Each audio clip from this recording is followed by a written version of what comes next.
maybe a little, maybe it needs to be. Stand up there.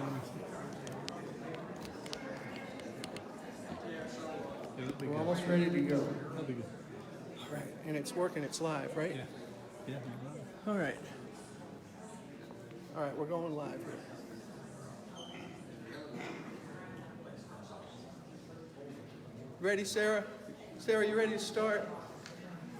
All right, so I guess what I want to say, my name's David, and tonight we're taking on Goliath, and you're all a bunch of troublemakers. Every one of us here tonight is a troublemaker, so welcome, troublemakers. Let me introduce to you the woman who put this all together tonight on the fly, Sarah Hamilton, realtor, Frisco. The thing that's so cool about Sarah, besides the fact that she can do this is the second time we did this 2 years ago, was that she has a company name which I really like, which is 1845 Realty. Test all the natives. Ask them if they know the answer. How many native Texans know what 1845 represents? Come over here so you're on the camera. Oh, on the camera. Yeah. All right, sir. Texas became the state.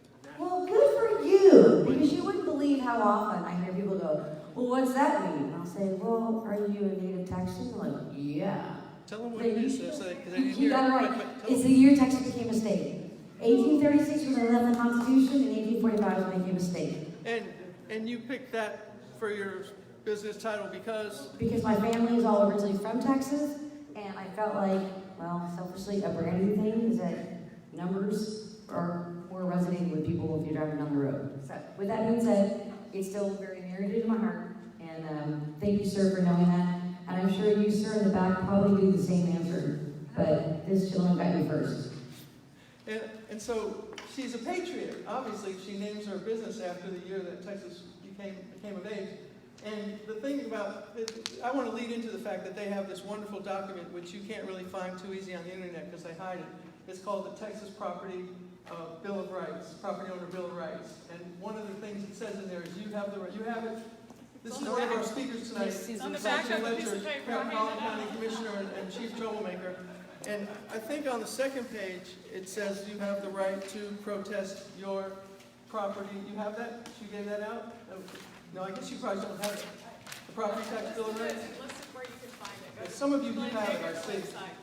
Yeah. Well, basically it says you have the right to do this.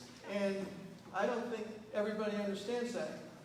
I started a campaign a few years ago called Everybody File a Protest, which was designed to overwhelm the appraisal districts with mass protests so they had to settle rather than have individual hearings. And I wasn't sure if it was going to work, but 2 weeks ago, the Denton County Chief Appraiser, Rudy, can't remember his name right now, Durham, said in the Denton Record Chronicle editorial board meeting, when they asked him why there's so many protests, he says it's because it's that idiot Dave Lieber at the newspaper, and he's got us all filing protests. So I thought, well, okay, now we know it's a success.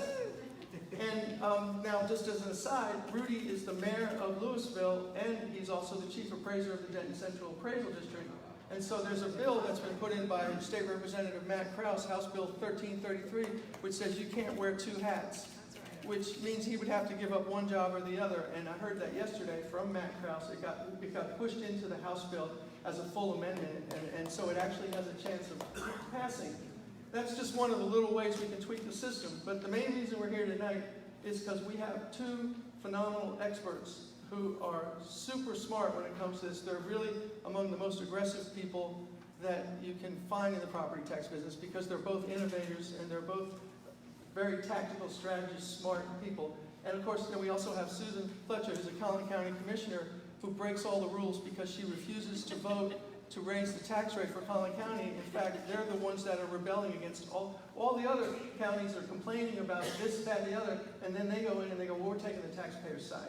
And you're the only one out in the North Texas that does that. So, would you like to say anything to add? No, I just wanted to say that I am a homeowner, and I have 4 children in the Frisco ISD, and I feel the frustration like most of you, but I also feel it for my clients who buy homes here, or even my parents who live out of state, and they don't have to worry about income taxes, but they have to worry about property taxes. And it's very frustrating for them, but as well myself and for all of you. So a couple of years ago, I was feeling the sting of seeing my latest appraisal, and I reached out to Dave, who's been an advocate for the people, and I said, would you like to kind of collaborate? And he immediately said yes. And so he and I together put together our first one of these, and we just hope that you will walk away from this tonight feeling empowered and feeling that you have more knowledge that you had not come with. And also, if we can collectively work together, because as one, it's difficult, but if we work together and the proper platform is there, the proper voice is constructed, we have a lot more power in the movement. And we just appreciate you being here. Thank you. And so we're putting this on Facebook Live now, and then we'll put the tape out later so people can see it. But thank you for coming. I didn't realize that you could file a property tax protest for the first 18 years that I lived in my house. And I just didn't know that because it was put into my mortgage. But then I read a little article in some paper somewhere that said that this year is the first year they're doing online protests. Go to this website. And so this was like 6 or 8 years ago. And I just went to it and I put in a number that was much lower than the value that they had assigned me. And then I got a note right back saying, it's been accepted. So I wrote an article in the Fort Worth Star-Telegram where I was the watchdog back then, and I said, hey everybody, go to this website and play The Price is Right and put the number in. So that worked for a couple of years, and then they wised up that we were ripping them off because the computer was really nice to us and they didn't want us to do that. So they stopped kind of doing that. And then I started doing all the different things that you can do to file a protest. The first year I did it by myself and I did comparables. And the second year I did it myself and I did the other way you can do it, which is handing in receipts for roofing and foundation and windows repairs to show them that I needed to have all this done. And then I hired O'Connor, the next year I hired O'Connor and Associates out of Houston, which is the largest tax protest firm in the state. But also they got in trouble with the Texas Attorney General. And I hired them because I knew they were bad players in terms of getting in trouble. I wanted to see what it was like. And I was one of about 200,000 people that they handled that year, and it was all automated and there was no human involvement. So I complained about that, and then the next year I hired a fellow who I'm not going to name right now, but he didn't show up at my hearing. So I got, he didn't show up. We won't go into that, but I did write about that in the paper. And then last year, and you want to know who it is, I'm not going to slander the guy on live, but it's all in. I wrote about it years ago. And then last year, I did something that my wife, who's here tonight, was a little bit questioning. I decided to take it to binding arbitration to see what would happen. Even though they gave me a lower price in my hearing, I took it to binding arbitration, which meant I had to spend $525 to the state. Then we were going to have a hearing. And right before the hearing was to be held, I got a letter from them saying, we're canceling your binding arbitration. Here's the number that you wanted. You win. So now I have like the lowest property tax per square footage probably in my entire subdivision because I was willing to take that gamble, which most people aren't. I got back $475 of the $525 that I put in, so they kept $50 for the administration fee. And this year I've hired a guy in Tarrant County where I live who has basically got 17,000 other homeowners that he's doing. So he's going to walk into the appraisal district with like 18,000 homes.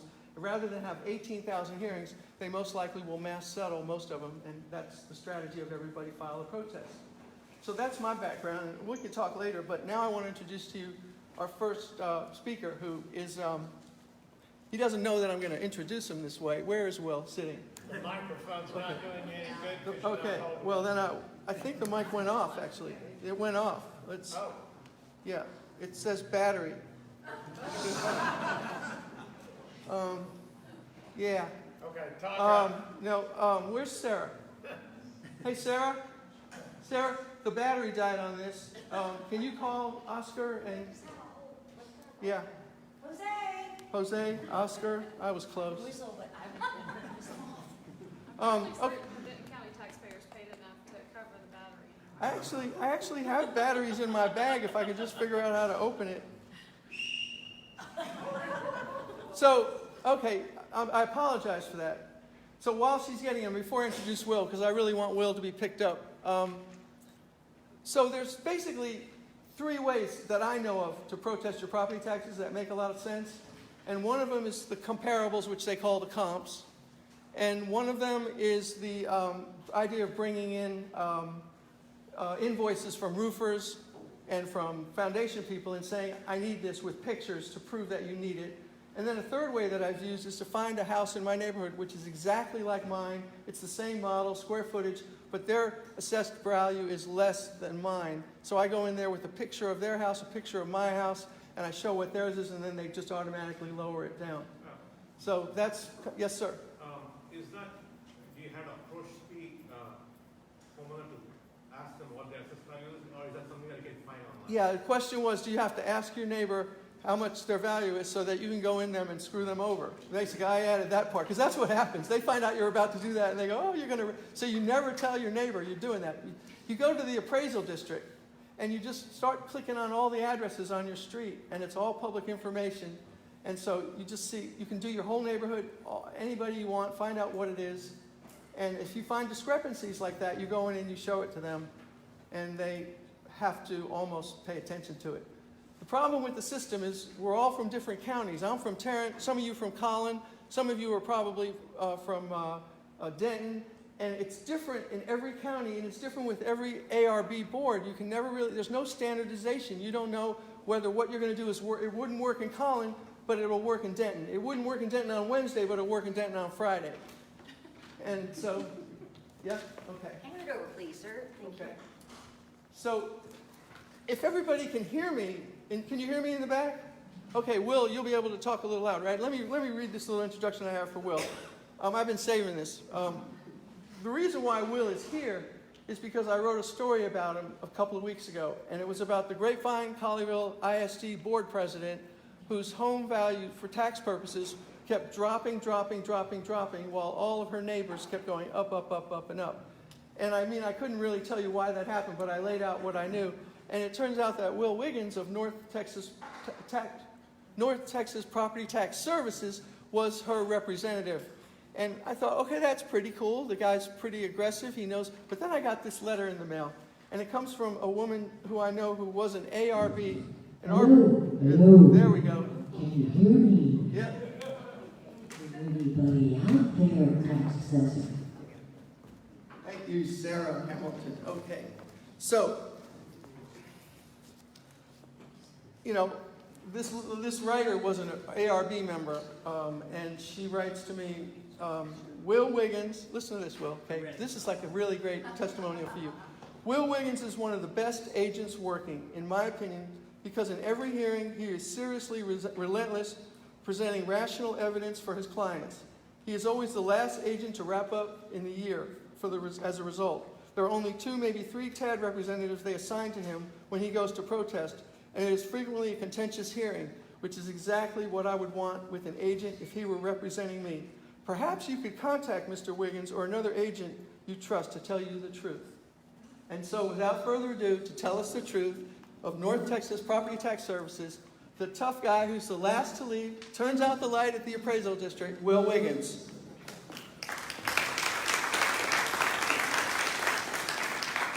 What do you think of that introduction? I can tell you, I'm not on the sword.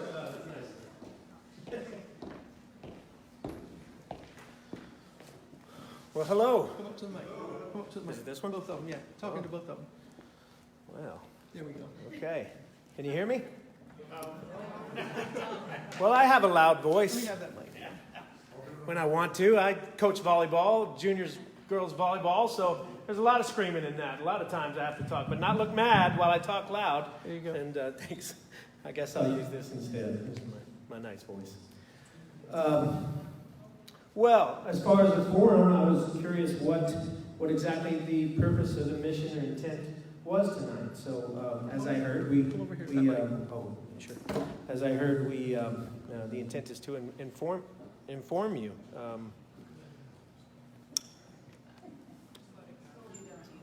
Don't need it. Yeah. Okay. Yeah, just give it back to me and talk loud. I can do that. Let's get that out of here then. Is to inform. So I don't know if that means let's just open it straight up to questions or give you a general layout. Yeah, give us a layout. Yeah. I'll tell you, there's kind of a script, honestly, whenever people call, what do we do? It's pretty simple, so I can tell you my pitch and then maybe just generally explain, if I were you, what I'd be aware of. And maybe I'll go that route instead. So I didn't really intend for this to be a sales pitch. It's supposed to be informative. So I think more importantly, if I could give you tips, it's don't miss the deadline. Don't ever do that because they're unforgiving. It may be obvious, but be aware of that. Be aware of your deadline, as you won't get another chance. Stick to value. Okay, the gentleman said, "Is that stuff online?" He said, "Is there assessed value online? Can you do that?" And what caught my ear was that you, sir? Well, what caught my ear was assessed value. So where Dave had it right, I believe that it's different on county to county, and maybe it is different from Wednesday on Friday. Sometimes I've experienced that as well when they change a policy or they subscribe to a new policy. That can be frustrating. But the law is the law, and it doesn't matter which county you're in Texas. The law is consistent. So, and maybe that's where the expertise comes in and makes us different from realtors, perhaps, is that you really need to know the law. So for that, I'd say stick to value. So the gentleman said assessed value, and when you look at other appraisals, what people pay in taxes is irrelevant. So that's the other thing I'd tell you is don't even use the word taxes. If I were you, I wouldn't use the word taxes. As a former assistant director at the Travis Central Appraisal District, oftentimes, of course, I'd sit across from the taxpayers or the agents. Agents know better, but when a taxpayer would come in and say, my taxes, yada, yada, yada, I says, respectfully, that's irrelevant. I am not interested in your taxes. And that's what you're going to hear. And so it actually hurts you, I think, because they think your motivation is all wrong. Okay, they don't care about how much you're paying in taxes, frankly. It's an ad valorem system, and it's been set up since the Romans. And it's supposed to be based on what your value is. And if you have a high-priced home, well, then you're going to pay higher taxes. So, frankly, we don't care about taxes. So, stick to the script in terms of talking about value. And when it comes to other people's taxes, you might get yourself in trouble if you're talking about, well, they pay this because of the homestead exemption. And this is where we start to enter into kind of the confusing pieces across the different counties. Dallas calls it a capped value. Tarrant calls it an appraised value, which is very confusing. Denton and Collin call it an assessed value. That's also irrelevant. So there's only so what is the market value in Tarrant is the appraised value in Collin. What's the appraised value in Collin is the capped value or the assessed value in Tarrant. But that's the assessed value in Denton, and it's the capped value in Dallas. So it can get very, very confusing. Sure. But conceptually, there's only one value that matters, and that's their opinion of value. That's what you're going in to do, is talk about the opinion. What your house would sell for, and the other concept I'd remind you of to be cognizant of, is January 1. That's the only date that matters. What's happening today is irrelevant. What happened last week is irrelevant. So there's a data collection period that mass appraisers use to infer their value, right? So the sales sample is supposedly a random population of value indications that they will infer onto their population. And so during that data collection period, which is 2018 for the protests coming up here, of course, primarily, if there's no sales in 2018, you might have to go back further. And of course, you'd have to adjust those sales for changes in market conditions. But I guess I'm trying to point you towards there's only one thing that you can argue, and that is the value, and you need to use appraisal concepts. So Ms. Lieber had mentioned some cost estimates. Well, that's just a part of the market approach, and I'm sure I think Glenn's here tonight, and Goodrich, and I saw that a little blurb, kind of where they'll talk about trends. So maybe I won't go through the whole gamut of appraisal concepts, but maybe that'll come up later. So if it's my suggestions for you on how to win your property tax protest, stick to market value. Be aware that the adjustments that you're making are based on the truth and how you're described, right? So you'll want to make sure that as you read through your description, that you understand that, and that it's true and accurate before you start jumping off of the deep end into just diving into. For instance, if you came in with an estimate on a roof, and I were you, and you gave me your estimate on the roof, I'd say I'd look at your property, and if perhaps the depreciation that we show for your property or what we call effective age maybe, is the same as the actual year built, if your effective age year built is the same as your actual year built, I'd say, I don't need to see that roof. I don't need to see the AC. I don't need to see any of that. We're already classifying you that way. We're already giving you the full amount of depreciation that you have coming to you. Everything else is deferred, what we call deferred maintenance. It's irrelevant. So on the other hand, if you were built in 1980 and they have your effective year of 2010, and you haven't done any changes or improvements to your home, right, then that's a problem. And one thing I've seen in Collin, for instance, is a technique in mass appraisal known as equalization. And for those Collin taxpayers in here, I'd be very, very aware of that, what that means. And equalization is a practice in mass appraisal that it's an assumption, really, is what it is. A keeping up with the Joneses assumption. So they can infer that the remodels and the newer sales, perhaps, that even though that's what's selling in, say, let's call it an average year neighborhood of 2005, right? Or let's just say 1995 is the average age of homes in a given neighborhood. And the assumption is that demand is up. Properties that are the ones that are going to sell are the ones that have been painted, put the lipstick on the pig.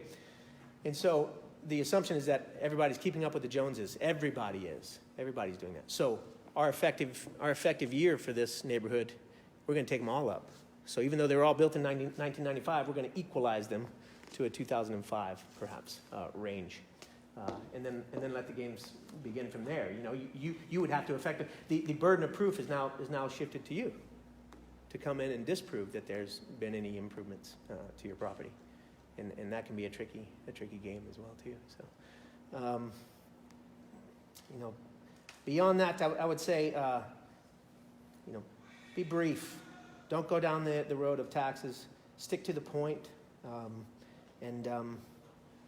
really. Don't as Mr. Lieber said, don't hesitate to pursue, what is the truth there. Don't be intimidated. It can be intimidating, but if you're just speaking the truth and you understand kind of the numbers that are in front of you, or at least how you're described, I would ask you to empower yourself with one other property that didn't sell and its value that's just like you, okay? That apples to apples is just like you. Look at the way it's described, okay? And make sure that you're listed and classified the same. And then find a sale, or find a sale that's most like yours, okay? And see how it's listed and described. And really pay attention to those details, the differences. That's probably what's going to help you. But if you go in and say just one property is less than mine, that's not going to help you. It needs to be a majority. You have to be somewhat of an outlier. In the case, that he had mentioned with the commissioner, just so happened that a lot of those surrounding homes had sold recently, where she hadn't. And so there's an unfriendly term in the mass appraisal business that the appraisal districts don't want to hear you say. They don't want to hear the word sales chasing. That's a no-no, right? And sales chasing. Sales chasing is a concept where the idea of mass appraisal is that when we drive by a home and we drive through a neighborhood and we're appraising the neighborhood, we are objective in what we take in. We describe the properties, their age, their construction quality, etc. And the appraiser, and they are, frankly. I mean, you'll never hear me say that these are bad people or that I'm out to get these people, but they can make mistakes, and it's a hard job, So they're doing their best to objectively classify you, okay? And if their model, after they've done classifying and everything, and the sales come in, and the sales are a lot higher than where they're at, then they have a real problem, and they have to figure out how to take that. So I think what we've seen so far and all across the DFW is sales are up, So how are we going to address that, And that's the other thing I'd remind you of. It's a double-edged sword. It's like I know taxes are going up, but if your equity is going up too, you got to keep that in mind. No, it doesn't. No, ma'am. No, I empathize with that. We do, and we hear it a lot, of course. Right. And the only thing I can say there is, is what I said on the news the other night. As a matter of fact, which this sounds like a general statement, but I implore you to look. The real rubber meets the road at the bond issues, okay? And I saw the graph of the tax rate coming down, and not to sound disrespectful, but when values are rising, that tax rate better be coming down. The real question that you need to ask your officials is, what is your budget doing? What are we doing with our budget? And I'll be honest, from what I've studied, I went to school at University of Wyoming, and then I lived and began my career in Colorado, and I understood population and inflation growth economically. And that was a good metric. That was a solid metric for what the public sector should look at, you know, in terms of growth in a given year. And I'll tell you, there's no guarantees in the private sector, okay? And we know that, you know, a lot of swings in revenue in the private sector. But so how could the public sector in Texas be set up to have an annual 8% growth? How's that possible? I was shocked. I thought this is a red state. How can I even fathom that? I couldn't even fathom that was the case. So now there's legislature on the table right now, and I'm not supporting anyone, and they say in 3.5, and that seems low to me because you know, inflation, you know, you can get up there in the three points just on inflation alone, and we certainly have population growth in Texas, and you know, they got to pay for those services, and so it's tough. But I guess what I'm saying is, if your taxes are high, that almost doesn't have anything to do with your values going up. It has more to do with what are we doing on the public level about these bond issues in our budgets, it's frankly, it's in meetings like this, and I've gone to them, and there's actually more people here at this meeting than a lot of the city and some of the taxing unit votings that I've seen. I've seen things get passed and budgets go up without anybody having any say in it, and I just really think, you know, that's where the rubber meets the road for high taxes. Is there a general spread between the market value of your home and the assessed value? It seems like the assessed value years ago used to be a lot lower than the market value. And I think it's, in my case, I think that the assessed value is quite a bit lower than the market value. Okay. I'd like for you to talk about that a little Sure, bit. absolutely. I would think that it's pretty hard to go in and argue when your assessed value is 65–70% of the market value. Sure, yeah, it is, and it's a problem for us in the industry because most of, you know, and I would advise anybody considering hiring someone to stay away from a flat fee structure, right? Of paying a consultant and just paying them flat fee. And not to digress here, but I'll circle back to the point. But if you do that, all the risk is on you, right? I mean, so you're out the money and you might not get any savings. So I would just stay away from that. But more favorable to us is the contingency fee structure. So if we save you money, then we'll take a percentage of that, and that's fair. And enter the cap problem, or what we call the cap gap. And you just mentioned a 30% cap gap. And so I go in and I fight the market value down, and I report back to you, man, I did really good. I got it down. I knocked that thing down 25%. You say, well, you didn't save me any taxes. So that's a real problem in our industry too. And in your example, yes, you're right. Because if they're doing the best that they can do, and some are better than others, you know, the appraisal districts, and your market value truly is at least in a close range, let's call it within 10% even of what they said it is, and your assessed value is way down here, your cap value is way down here, then yeah, you're going to be, not only are you going to be paying higher taxes this year, you're pretty much guaranteed 10% increases for the next 2 years. So to explain the gap there, it's like if you're not an ag property, because that falls into the assessed value terminology, but probably too many people here, so don't have to worry about that. But the only other function of assessed value is, of course, the homestead limit, or the 10% limit. And let the games begin in terms of interpreting and defining terms of appraised value, assessed value, et cetera. But the only way it got there was that you had a low value at one point, and your market value has been skyrocketing, and that thing's been trying to catch up. So, but again, you open up the can of worms with assessed value, it's just like you're talking to me about your taxes. And here we are again. It's like we don't care about this one, we only care about the market value. So when they assess a value, you were saying they do it to a neighborhood. So that word keeps coming out, assessed, and I just want to clarify, I want to make sure that we're all clear, that's almost irrelevant, okay? The word assessed value it's just the math that works out. So when they value your property, they're only worried about the market value, yes sir, and what they're doing is, let's say that my model for this neighborhood says, you know, these are all mass appraisal is a linear function, okay? It's variable in coefficient plus variable in coefficient. 2,000 square feet times $100 a foot plus. So they use an average per square foot? That's what I was trying to No, get at. absolutely not. No? No, not an average. It's a matrix. So the more square footage you have, the lower it's got to come down. We know that there's economies of scale there, and as I say, it's rather technical, but Gotcha. it's legitimate and it's accepted universally as a standard approach. If you go in there talking about average, price per foot, as realtors sometimes fall susceptible of doing, and you don't make adjustments, which is just an index, but you don't make adjustments, size adjustments particularly, or pool adjustments or feature adjustments to that price per foot, you're going to get in trouble. No, they value a neighborhood by everybody having their characteristics. That's on a model. They look at that model and compare it to the reality, and then they apply a calibration factor. In a nutshell, that's how they do what they do.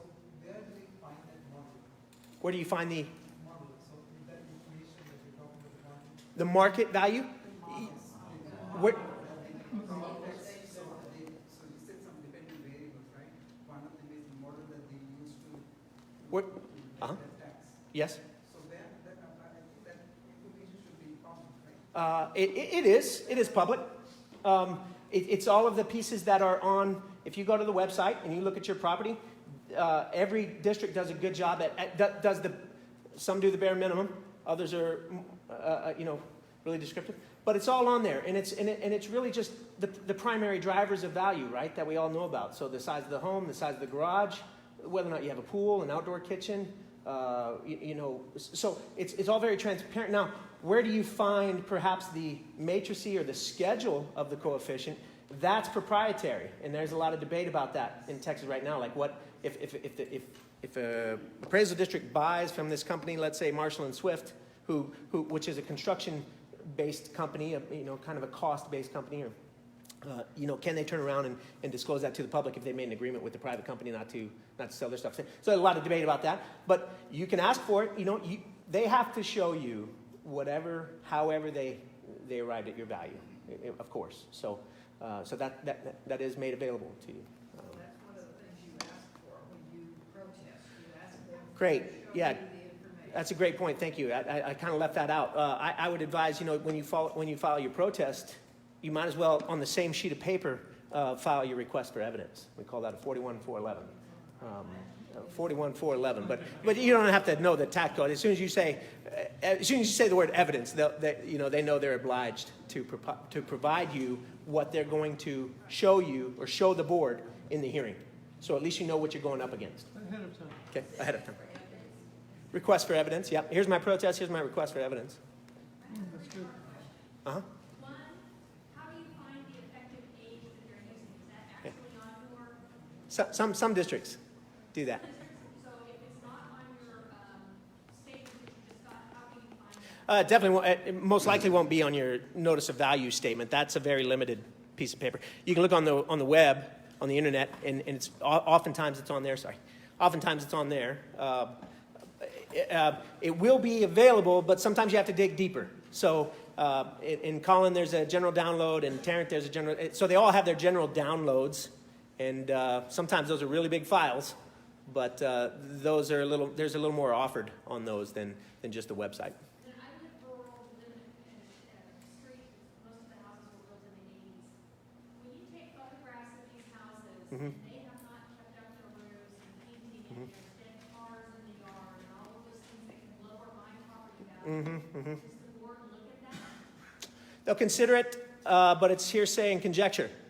A client of mine came to me the other day. She's got the new light rail running in her backyard in between Tarrant and the airport. She says, it's preposterous. I told the city council we got a problem on our hands. This is ludicrous. The bell's going off every 15 minutes. I feel sorry for her. It's really a bad situation that's happened. And that should be obvious, right? You ought to be able to come into a board and say, this is happening to me, cut my value. It's really not. Unless, it's because the appraisal date, first of all. Was it there on January 1? If not, then it's not a problem for the appraisal date. Might be a problem next year. But let's fast forward to next year, on January 1 of the next year. Do the sales indicate? Can you prove with the paired sales analysis or another appraisal approach? And And that's where I think we start to enter into kind of the division between consultants and realtors and just typical homeowners. I mean, these are not advanced concepts, but proving and having the know-how to generate what is effectively a credible appraisal, which is what you really have to be able to do.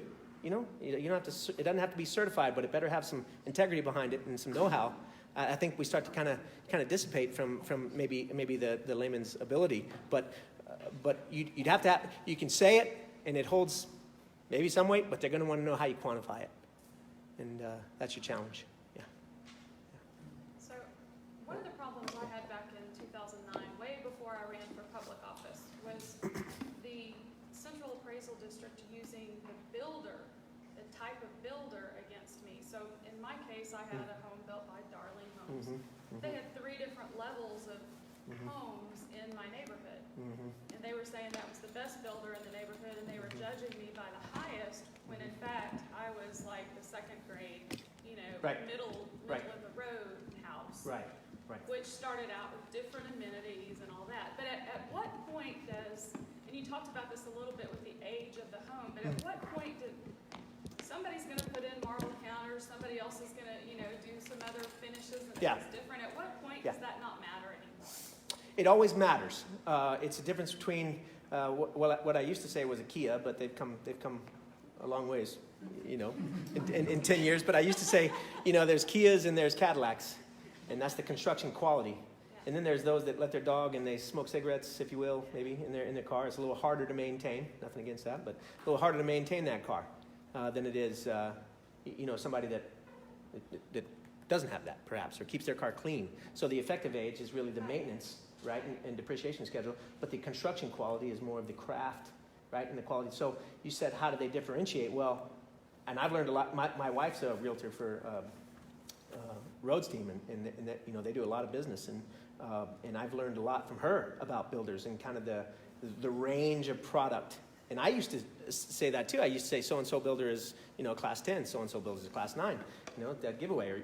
And that's a usual truth, but it's not always the truth. So you would disprove that by putting it on the appraiser.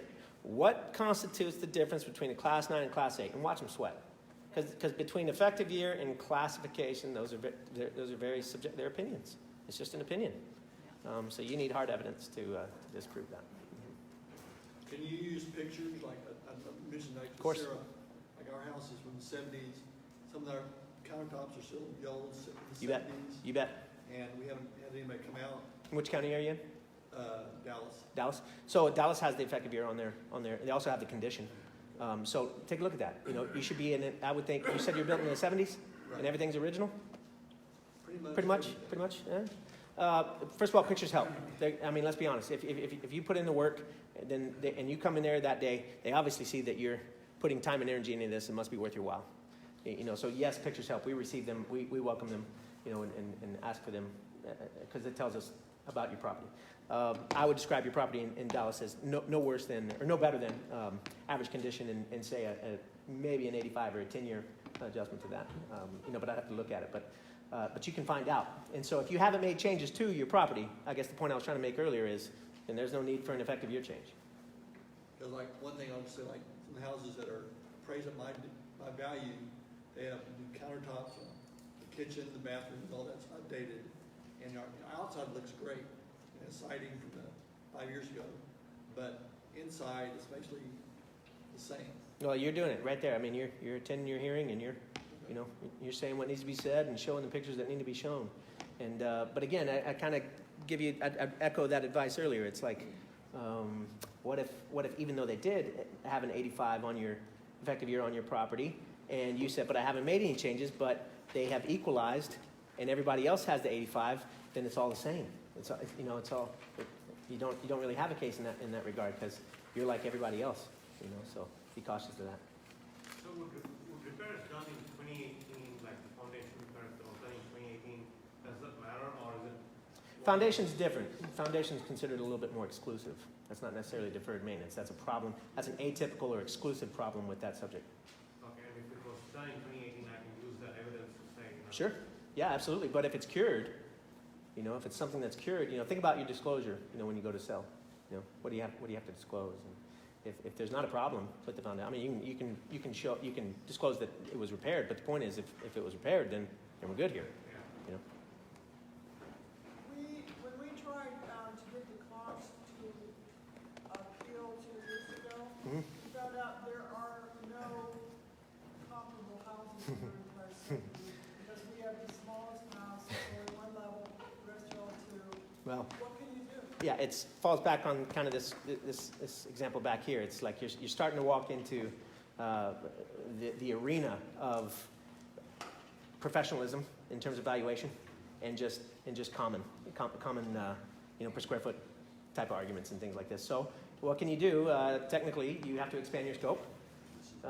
When you search for comparables, you have to go wider, or I wouldn't say you have to get creative, but you certainly have to put in more work to quantifying the adjustments to those that are deemed not that comparable, because we're sort of an exclusive property. I love working on those kind of properties. So if I can prove to them that the market in my house is less than, use the word assessed, value that shows on the statement, will that help lower? Because if I go in showing, okay, I did this repair, here's estimates for it, here are pictures for it, and also throw in, I was told that having rental property, it will bring down the value of the homes. I was also told, like, the sidewalks, if they're not in good condition, that will affect the value of the home. So if I can show that my home will not sell for the market value that they're stating, will that help bring down?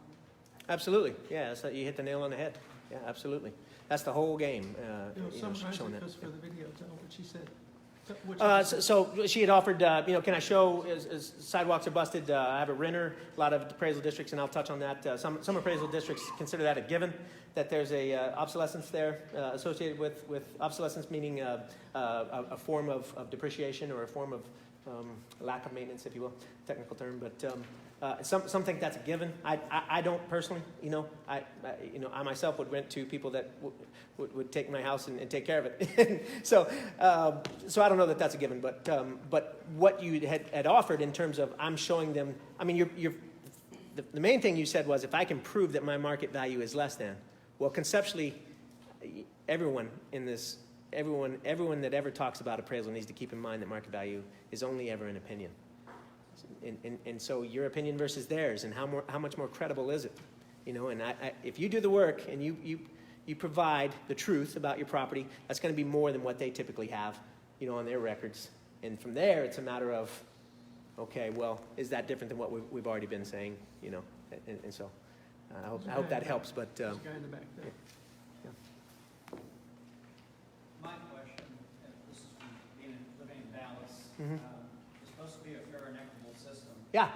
but they have a way of playing the card game with the land value in Dallas. Every neighborhood is a different value.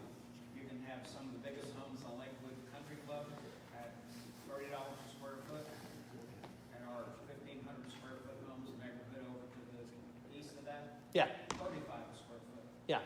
And they cannot give me an answer, and their answer is land value doesn't matter. And I'm like, well, you can't tell $14 square Yeah. foot valuation.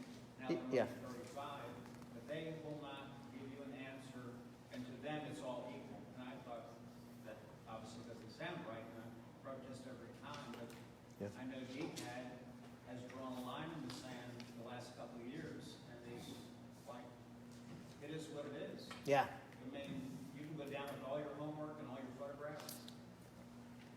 They're like, convince us, because we're not budgeting. It's totally changed in the last couple of years, where the valuations are ranked 20-30%. Right. They're not budging an inch, regardless of what you bring down. Right.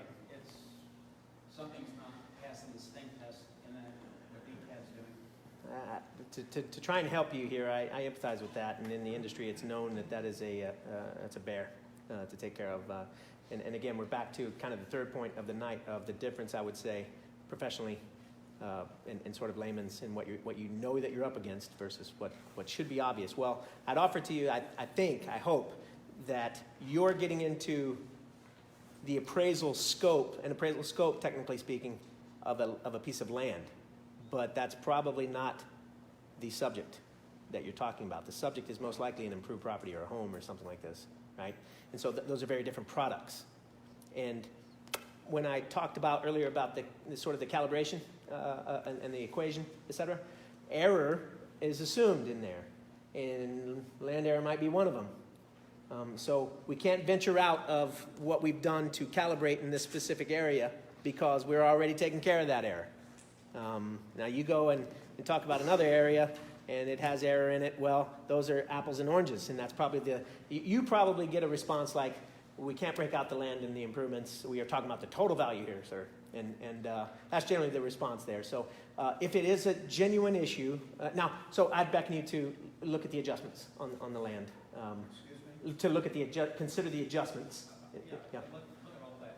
Even if, like someone mentioned, you can require 14 days in advance to see the information. Sure. Yeah. And you do that, and you bring the information, and you show it on the screen, and you look at the information. The comparables already been close, and you bring it to their attention. And, those comparables you have of the fifth year showing, Yeah. 5 maybe, or even close, they just go, okay, is there a point here? Because we're looking at the shotgun approach, we care less about if you live in Highland Park or if you live over in Lower Greenville. Right. They don't care. I understand. We go through that. You got to trust. I think we represent maybe close to 75% last time I looked of the clients that have agents in Highland Park and Preston Hollow, for instance, in these areas. And that argument comes up all the time, and it's something that we're embattled by every year, and we have to go the distance to fight every year. Land value is probably the toughest thing to fight. Last question for him. Can I ask, how do you evaluate We'll do more. a company that you might use to represent? Sure. Yeah. And how do they, if they go in, like they Yeah. said you went in with 17,000 people, how do they look at you? Do they just go, okay, there you go, we're not going through all of this? Yeah. Well, and not to knock on what you said there, but there's a lot of agents that will settle in mass and sort of take what the district gives them. You file an online protest, 99.9% of the time that I've looked at the online protest and the offer that they make you, it's a garbage offer. It's nowhere close to what it should be. And so if that's what, say, a mass agent is working to negotiate, right, and just accepts it, then you're shot. So I would challenge you to ask your perhaps your potential firm how many are they settling versus how many they're going to hearings on, and that number better be at least less than 40%. They need to be going to the majority of the accounts. They need to be going to the hearings. Majority of the accounts they need to be going to hearings. And can they do this online, or do they have to show up? No. You'd have to show up even to make a settlement. Is that what you mean? No. You definitely. If they're protesting a group of people. Oh. Do they have to show up to do this, or do they do this online? Counter or private meetings, right? The group does not have to show up to the hearing, but whoever's filing the protest will need to engage with the appraiser. Okay. In person. Yes. In person. Yes, at some point. Yes. Okay. So they can't just. That's my experience. I shouldn't speak for. Look, okay, I know that there are larger firms, and I wonder sometimes how they get through so many. But in my experience, we don't go to a value unless we've talked to the appraiser and know where they're coming from, and they've heard us. They've heard our argument. We put together an argument, So I think the answer is yes. Whoever you go to work for you needs to get in front of them and make sure that the majority are actually going to hearings. And if they say to you, if their pricing is, if we save you $2,000, you pay us half. Mm-hmm. How do you negotiate that? Can you negotiate that? I mean, you could try. All I can answer is from our side. Our contingency fee is not that high, and we strive to maintain one fair rate for everybody. That we think that's appropriate. So yeah. You're good. Are you still taking people? Yeah, of course. Yeah, you bet. All the way through the protest date. You bet. So that was Will Wiggins, North Texas Property Tax Service. Oh, yeah, he was waiting for quite a while. Darn it. Well, we'll get another chance because what we'll do is we'll get I'll Glenn, stick we'll around. get Susan, and then we'll have some more questions at the end, okay? Thank you, guys. Thank Sorry. you. That was great. Yeah, we're not done with you. Will Wiggins, North Texas Property Tax Services. A couple of quick notes. One of the things when you want to file a protest, you like to have comparables, comps they call it, right? And the only way to get comps that I know of is you have to go to a realtor friend and ask them to do it for you. But Sarah Hamilton, our hostess for tonight, she said she'll do it for everybody here. And so the way, that is a good deal, and no charge, right? And so the way it is, everybody has your email address on their handout, right? And if I have a card right here. Okay, and so you take a card and then you just write to her in the next week and say, can you send me comps for my address? And she will, and that'll help you go in there because you'll get to see what the appraisal district uses. The second note I want to just share with you is, I'm assuming that everybody knows how it works, but it's really worth going over real quick because it's complicated, but how they tax you. Most people don't really understand all of it. So the appraisal district goes out and they estimate what your property is worth without seeing the inside of your house. It's your responsibility to go and show them the flaws and everything like that. And then they assign a number. Let's say it's $100,000, right? So that's going to be the taxable value of your house. Then about a month or 2 months later, school districts in June, and then city councils and county commissioners in July and August, they go out and they pick the rate, per $100 of assessed value.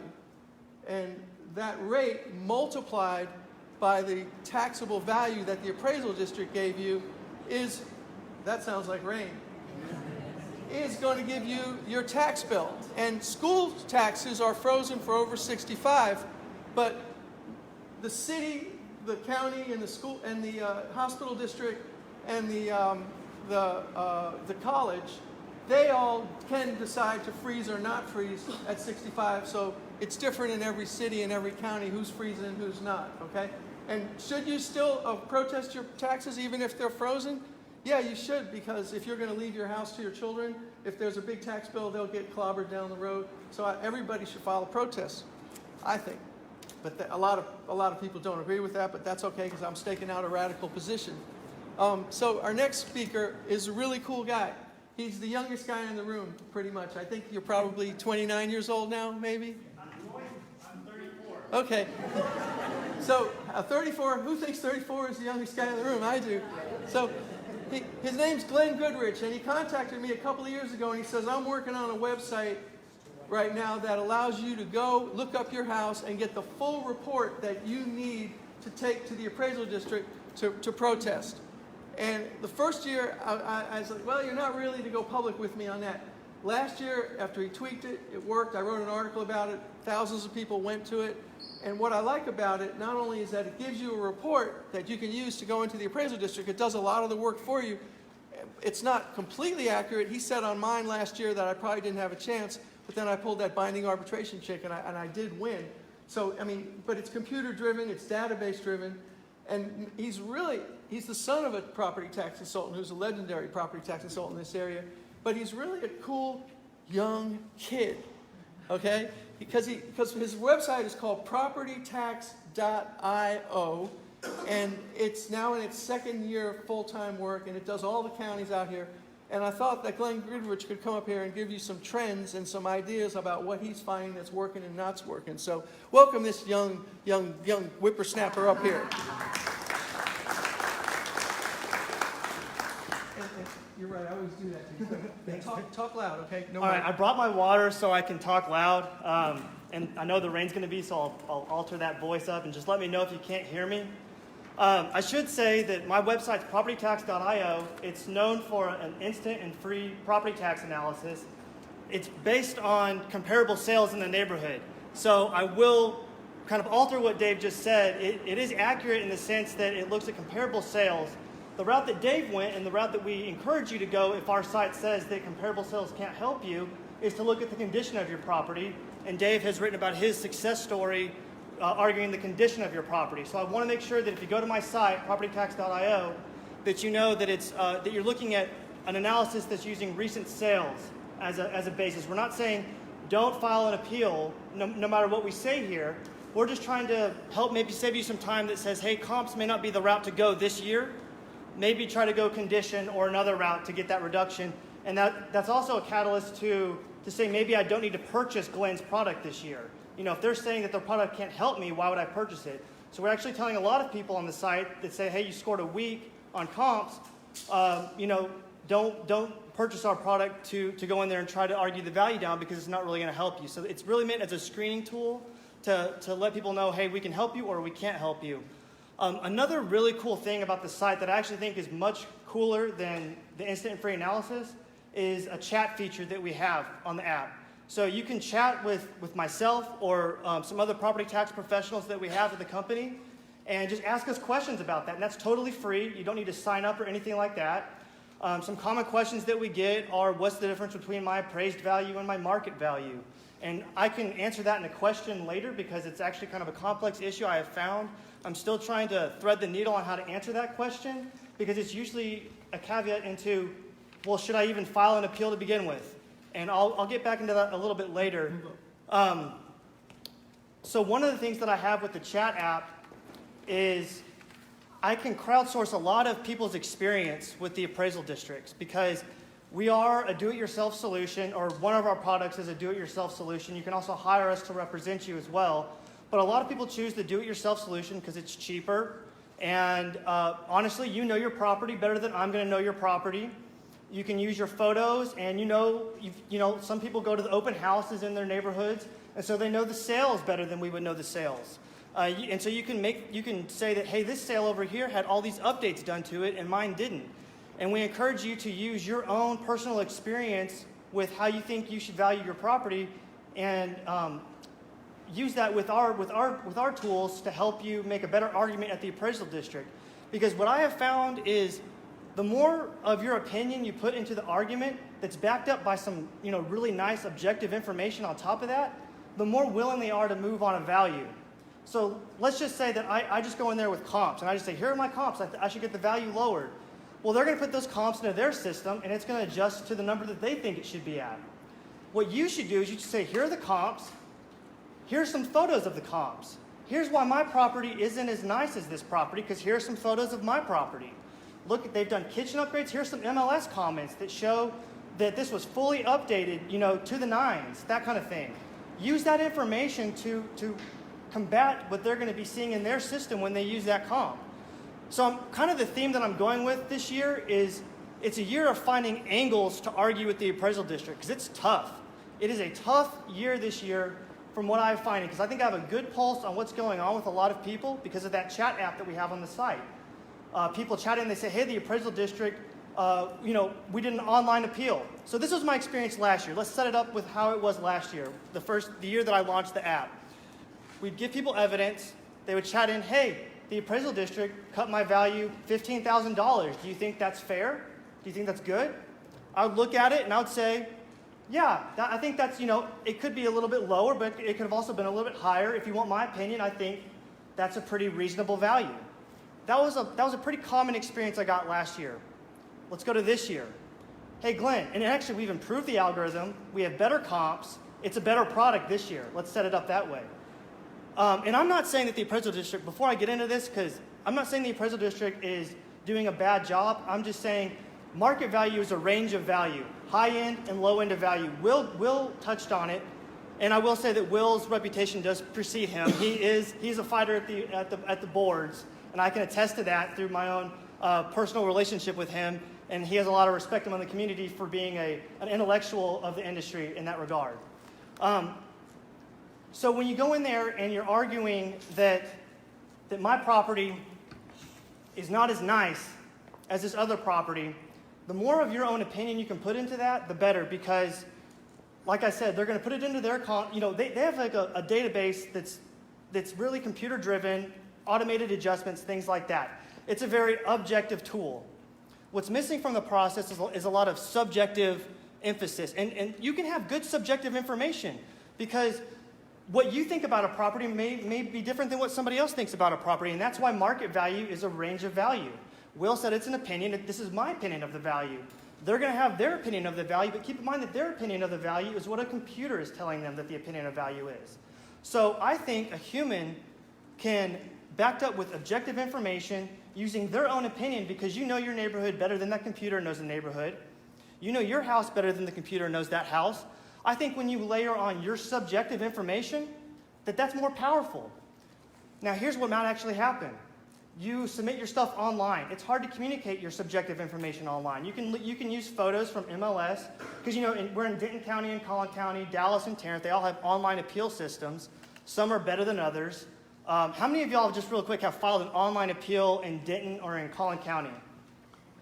Okay, keep your hands raised. Okay, how many of you thought that was just a real easy process? Okay, actually, a surprising number of y'all did. I'm shocked at that because that's a number, that's actually a large customer service issue that we have. The system and here's one thing you have to watch out for in Collin and Dallas when you file an appeal online. You want to make sure that you check boxes on both reasons that you're filing an appeal. That you want to say that you're filing an appeal based on both the value is unfair, which is equal and uniform, or that the value is incorrect, which is market value. A lot of people miss that box that the value is incorrect, but you're actually submitting evidence to dispute the market value of the property. So they'll send you back a bunch of comps that have no sales price or that have no sales price on it and no closing date on it. And you're like, why did they send me properties that haven't sold? Well, that's because some people did not check the box that you're actually disputing the market value of the property, and therefore the evidence that you submitted talking about the market value of the property is irrelevant to the protest that you filed. So be sure and check both boxes when you file an online appeal. So I got into that because when you submit your information online, the better organized you are, the better chances you're going to have. And so you need to be really buttoned up with your analysis. You need to have, okay, if I want to use my subjective opinion, but I don't want to go in there, I want to try this online thing first, you need to have MLS photo, some descriptions below that about why this photo represents an upgrade in this house that you don't have. And you need to show your photos about why your house is lacking in that. And so you're kind of painting the picture for them for that. That requires a lot of work to do ahead of time. So if you want to go in for, I think it works. I think making the subjective opinion argument works better when you go in there in person because you can have a back and forth in person. Because what we're seeing with a lot of people that are filing online appeals this year as opposed to last year is they didn't reduce the value. We didn't have luck getting the value reduced. And they say, and then they email us the evidence. That's one thing we always say. Collin and Denton are good about, hey, we rejected your offer, and here's the evidence. The problem is the evidence, a lot of people don't really know what they're looking at when they email them the evidence because it's not in a very user-friendly PDF format. Sometimes you're just kind of like you spend so much time trying to understand what it's really trying to tell you. So back to the theme of angles. One of the things that we've seen is, and some of the values that we get, again, we're talking about a range of value for market value. And it's not like I think that their value is outside that range of market value. What I'm saying is there needs to be a conversation about you're here and I'm here. Can we meet somewhere here? And that conversation doesn't seem to be very successful via the online appeal this year. So I would recommend, and this is counter to what I recommended last year, but that's because I have new experience and I'm learning new things about what's going on this year. I would recommend actually going in there for an in-person meeting this year and having all your same evidence prepared and try to layer in some subjective information into that conversation and have a back and forth, a respectful back and forth with that appraiser at the appraisal district because they're going to put the comps. A lot of times, this is my experience as an agent, and this has been the experience that I hear about from the appraisal districts. They take your evidence, they look up your account number, and then they just go to work in their computer. And they don't even really look at your evidence until maybe 5 minutes has gone by when they make you an offer on the value. That's when I think the back and forth needs to start happening where you say, okay, let's look into my information about photos. Let's look at these MLS photos compared to my photos. So I think the back and forth is where you're going to have to work your angles this year. You're going to say, hey, this house sold way up here, and these other two houses that you're using sold down here. So can we take out the high sale in that comp group, and can we use one of my sales in the comp group? Can we substitute? Would you be willing to do that? Can you please take out the high sale? Now, Dave is onto something with how the appraisal districts are all different across the board, no matter which county you're in. We got somebody that emailed us evidence back in from Dallas this year, And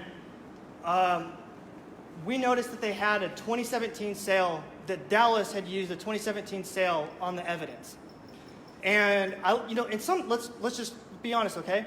Let's say that we have a $5 million property in Highland Park. How many of those sell? Okay, not many. So it might be appropriate in that situation to go back to 2017 to find a sale. This was not a $5 million property in Highland Park. This was a property where you were able to find an abundance of sales, all closer to the valuation date of January 1st of 2019. And Dallas decided to go back and use the highest sale they could find that was a 2017 sale. Yes, it was similar in square footage. Yes, it was similar in land value. But 2017 was a harder market than we are in now. And that was the highest sale out of the past 3 years. So if we're trying to find a valuation date as of January 1st of 2019, there's no need to use this high sale from 2017 when we have November, December, January, and February sales from 2018 and 2019 to use instead, because that's a much more accurate representation of what a January 1st, 2019 value is. Okay, now let's take Colin as an example. We provide evidence to people to use in their disputes, and it's a comp grid format that looks very similar to what you would see if you were to get an appraisal done on your house. It's not an appraisal because it's a biased value for you, the homeowner, to give you the lowest credible value that we can find for that property. So it's not an appraisal because an appraisal is an unbiased opinion of value, but you don't have to give an unbiased opinion of value as the homeowner. You have the right to present any value you want. My suggestion to you is make sure that value is credible and can be backed up by good evidence. And so that's what we do for the public. We provide them credible evidence that skews towards, as credibly as we can, the lower end of that market value. And so we provided somebody evidence, and they submitted their appeal in Collin County, and they were told in an informal hearing, well, it's not informal hearing, informal conversation with the appraisal district, because they went down there in person, that, hey, we can't use your comp number 3 because it's sold in February. It sold February 5th of 2019. And that kind of floored me a little bit because who thinks that February 5th, 2019 is very close to January 1st, 2019? Show of hands. Yeah, it's very, very close to January 1st of 2019. Who thinks that a February 2019 sale is closer to January 1st, 2019 than an April of 2018 sale? It absolutely is. So the appraisal district, and then we'll use an April or a March of 2018 sale, which is appropriate. That's fine. That's still within a date range that's acceptable. I'm not saying that that's not an acceptable date range to pull comps from. March is pushing it a little bit. April is okay. But absolutely that a February 2019 sale is more than appropriate to use to find a value as of January 1st of 2019. Now, the reason they do that, and this is not, I understand why the appraisal district does that, okay? That doesn't mean it's right, but I understand why they do that because they're trying to be fair. What they have to do is they go through a period of time when they're collecting information. And eventually they have to cut that off so that they can focus all their resources on getting value notices out to the public. And that cutoff date, according to their website, was mid-February of 2019. I guess an internal policy that they have there is January 31st of 2019. So they have a hard date set that they will not accept comps past January 31st of 2019. Here's where I think that helps you. Okay, here's where I think this helps you. If you're in the board hearings, you're not playing by the appraisal district's rules. You're playing by the rules of common sense valuation and mainly how the ARB panel will see that, will apply that. So if they tell you that they can't use this February 2019 sale because it's not in their system, I would look every board member in the eye and I would say, what makes sense to value this property January 1st of 2019? Because you can decide that. You don't have to depend on the appraisal district's ability to produce that comp in their database. All you have to do is ask yourself if that makes sense for me to make this judgment of what a good value would be of January 1st, 2019. And February is very close to that date. So it's a year of angles. Don't necessarily think that when you're in the board that you have to play by the appraisal district's rules. You're playing by the rules of common sense at that point. And I'm asked to wrap it up, so that's where I'm going to stop here. It's good, huh?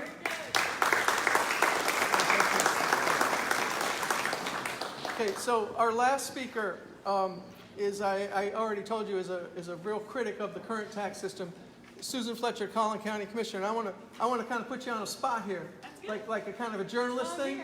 I get a lot of letters from people, as you can imagine, about this, and I got one the other day from somebody in Granbury telling me that in Hood County the online protest system's not working, so they're very frustrated. And then right after that, I got one from somebody that says, I cannot be quoted in your story. And then this person says, Collin County Appraisal District is knowingly exceeding the Texas Property Code legal limit of 10% increase in proposed property appraised value from the previous year. This is caused by the calculation software that they use, which rounds up after calculation, causing the increase over legal limits. They are unwilling to correct or rectify this issue or adjust the appraised value calculations to be within legal limits. I inquired about my increase with the appraisal district, which is when I found out about the additional information and the cause and their response. So my first question is, are you familiar with this? Well, thank you for asking the question, and my first answer to it is take it to the man or take it to the woman, because I think it's take it to the person that is in charge of the Collin County Central Appraisal District. How many people here think that the Commissioner's Court is over the Central Appraisal District? I'm just curious. No hands. Okay, well that's good, because you're right. I wrote it in my paper. We do not control the Central Appraisal District. That is a good thing, because you do not want the people that are assessing a tax amount on you to come back and have control over the people that are assessing the value of your home.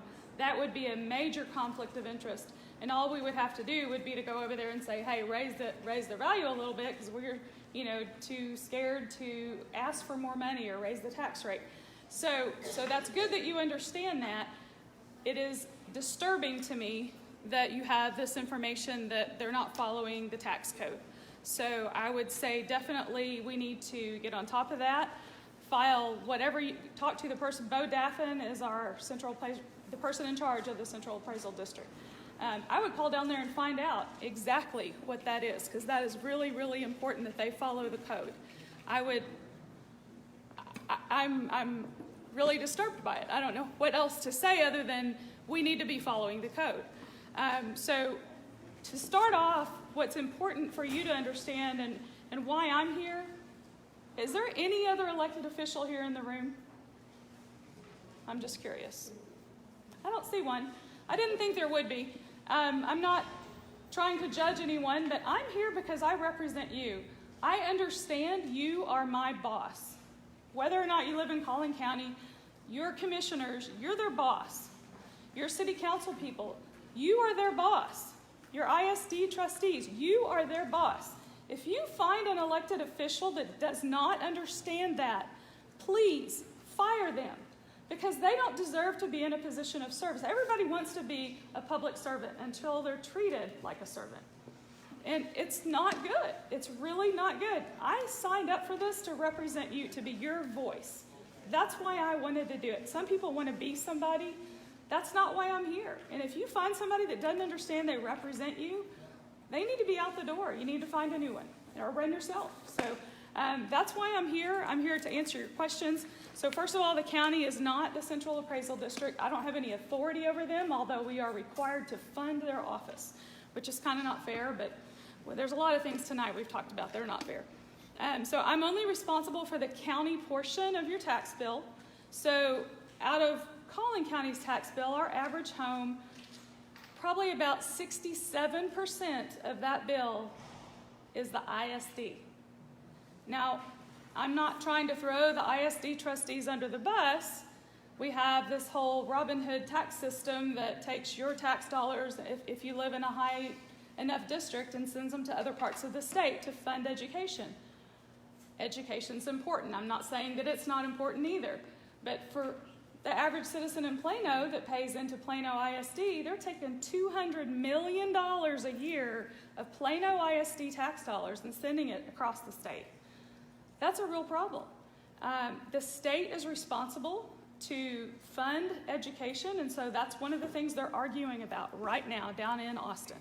So I will tell you, HB3, SB3, that's the school finance portion of it. That's still all up in the air. HB2, SB2, you hear a lot about that. That is the property tax reform. Now I've got good news and bad news. The property tax relief portion of it has got to come from this ISD, mainly from the ISD. The reform is more transparency that you're going to see when you get that evaluation in your bill. That's really important. We want you to understand. Does anyone here know what an effective tax rate is? I happen to mention it in here. Very good. So Collin County has, I've been on the court 4 years. For the last 3 years, the first year we dropped it quite a bit, but not quite to the effective rate. The last 3 years we've done an effective tax rate, which means we have seen your values going up, so we have lowered the rate reciprocally so the county collects the same amount of money for your county taxes. Now, I can't do that for your ISD. I can't do that for your city or for the Collin College District. But we could do it because of all the growth. We depend on the new growth to pay for all the things that cost more money now. So we were able to do that. We've been very diligent. We operate with less employees per capita than any other county in the whole state. We have the lowest tax rate in the whole state. That could have changed in the last year, because there's some oil and gas out in West Texas. And there's one county that sometimes they edge us out a little bit. But I'll say ours is just over 18 cents per $100 valuation. You have counties, 254 counties in Texas, that have over $1. So when we're at 18 cents, I don't want to dislocate my own shoulder by patting ourselves on the back, because we represent you. I mean, that's why we're here. It's not our money. I understand that.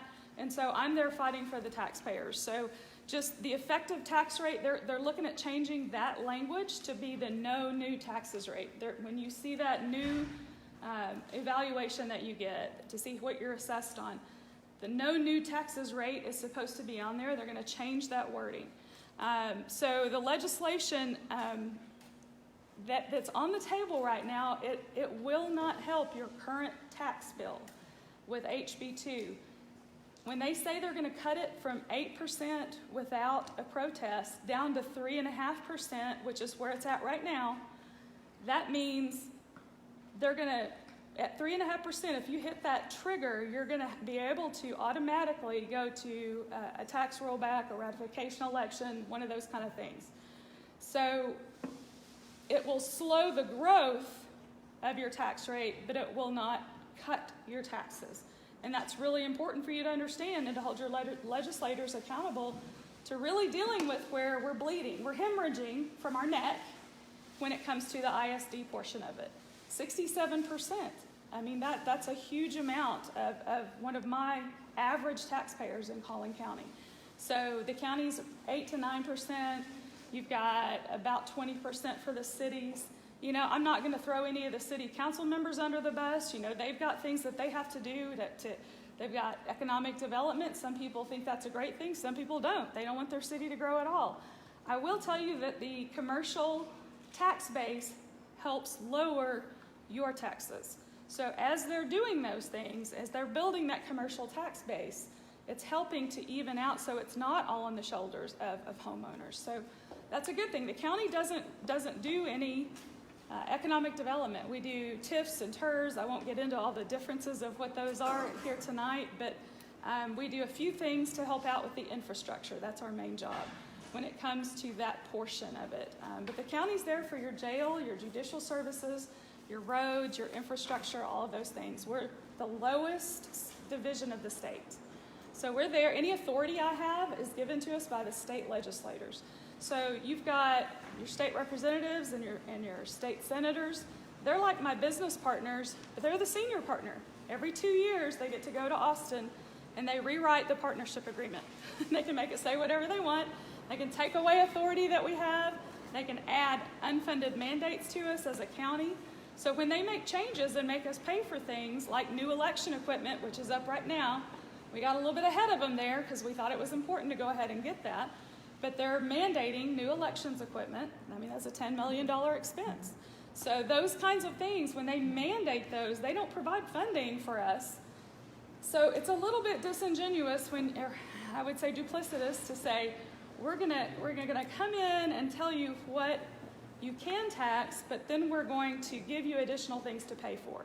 Yeah. That's the part that I am most frustrated with as an elected official, is the unfunded mandate portion that we have been very, very strong about in our resolution. The last two legislatures, we have said, if you're going to do this, we support property tax reform and relief. We just want you to control the unfunded mandates. So Good job. Stay up here. Okay. I'd like to do 3 more questions before we bug out of here. So, guys, come up. So, just stand over here. Okay, you'll do one. Who has another one? You have another one? Okay, you're second, and you'll be third. Okay, that's how we'll wrap up. Did you? Come on up. Sure. So the ARB members I mentioned in my little, if you didn't get a copy of this, I'll have some up here at the front table. And I mentioned what that is now, but there's some differences in the legislation that's going to be changing. And I would say stay tuned more than anything to HB2 and SB2 and see. It's going to go to conference committee, and we'll have to wait and see what it comes out at the legislature. If y'all have anything to add. What's question number 2? I understand this lady's position that she has basis to bring hers down.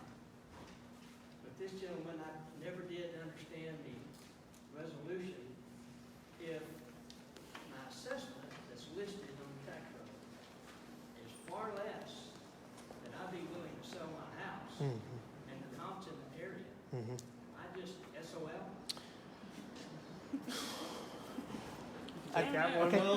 Sure, I'll try. I don't know. Define assessment. Do you mean if your market value or your taxable value? The tax that they list on my tax statement. Okay. Or the value they list on my tax statement is far less than I'm willing to sell the house for. And I know I can't get comps any lower than the value they've given.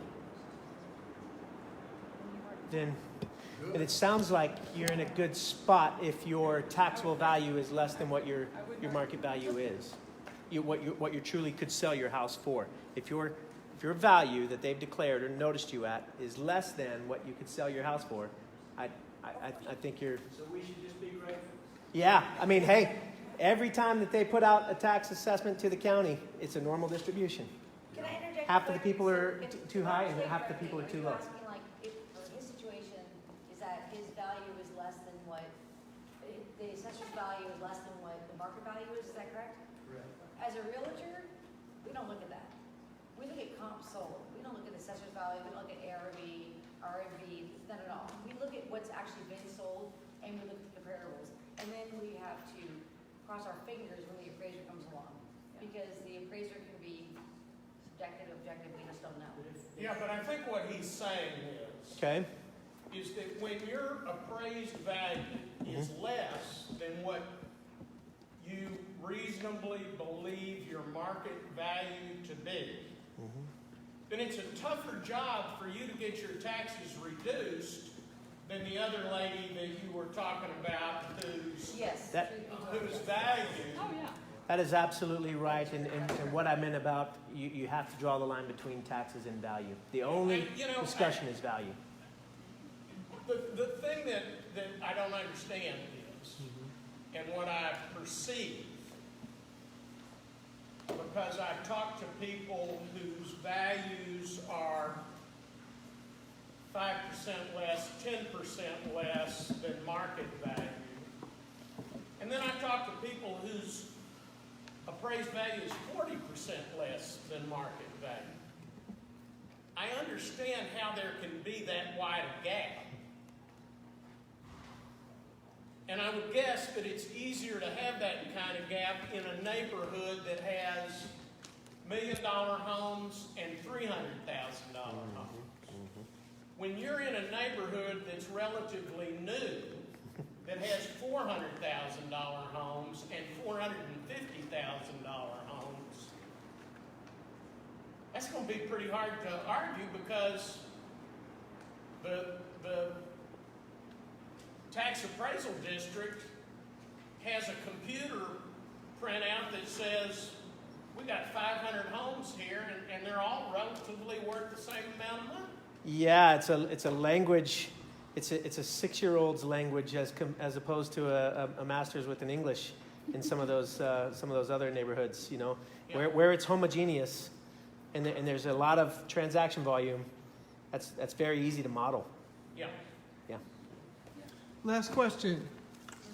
Yes, ma'am, I said you, right?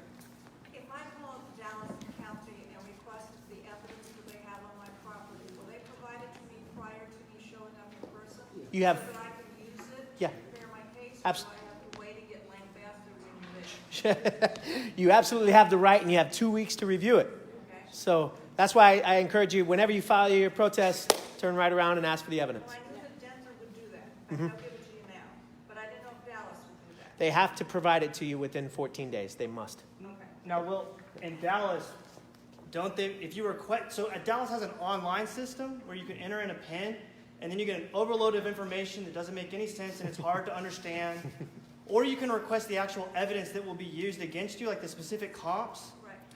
My understanding is, and this is from text that I just saw from their website, maybe they've updated it, but they may make you actually go in person to the appraisal district and pick it up. And so, if I would encourage you just to write a certified letter. And what can I say? I'm skeptical, and I want to make sure that they get what I send them. I don't want to hear, "Oh, we didn't get that." Right. So, but if you say, at this return, send it at this return address, I believe they're obliged to send it to you. Okay. All right, so I would like to, you'll be able to ask questions. They'll stick around. We're leaving here in about 20 minutes. We've got to be out here, so you can grab them. But I want to thank Sarah Hamilton for organizing this, really. For you, Sarah. And I want to thank these three folks for coming. And I want to thank you for coming out tonight in the storm. We only announced this a couple of days ago. I want to show you something that I brought. This is, my consumer rights movement, Watchdog Nation, where this is what we do. We stand up for ourselves exactly like this. I brought membership cards for everybody. So if you want to grab one, and it just shows you're a citizen of Watchdog Nation, and you pull it out, and when someone tries to rip you off or scam you or intimidate you, you pull it out, and you just say, "Hey, you know what? I know the guy from the newspaper." And then you go, "Do you want to mess with me?" And you just twirl it around in your hand, okay? And I also brought one other thing. I've written a book about all the principles of Watchdog Nation, and I brought some copies with me. I've got it over there. It's in the 5th edition. It helps you save money, so if you'd like one autograph, come see me also.